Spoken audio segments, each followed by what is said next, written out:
বন্ধুরা দেখো, আমি আজকে রান্না করেছি বাঁধাকপি মাছের মাথা দিয়ে। এখানে মাছের মাথা নিয়ে নিয়েছি, দেখো কড়াইতে তেল দিয়ে দিয়েছি।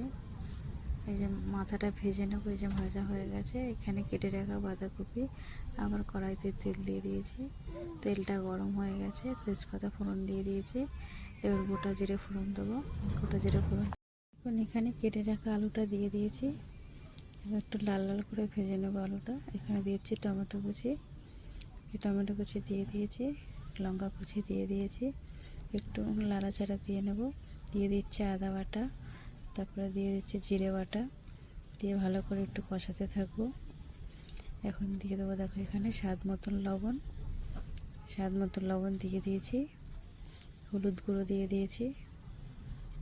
ভালো করে কষাতে থাকবো। ভেজে রাখা মাছের মাথাটা দিয়ে দিয়েছি, একটু কষাবো। কষানো হয়ে গেছে।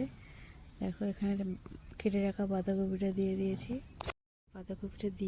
দিয়ে দিয়েছি মটরশুঁটি দিয়ে একটু নাড়াচাড়া দিতে থাকবো। দেখো এটা নাড়তে হবে, ভালো করে নাড়তে নাড়তে মশলাটা পুরো মিশে যাবে। দেখো অনেকটা সেদ্ধ হয়ে এসছে। এখানে এই অনেকটাই হয়ে গেছে। এখানে দিয়ে দিচ্ছি গুঁড়ো গরম মশলা দিয়ে দিয়েছি। আমার বাঁধাকপি ভাজাটা হয়ে গেছে মাছের মাথা দিয়ে।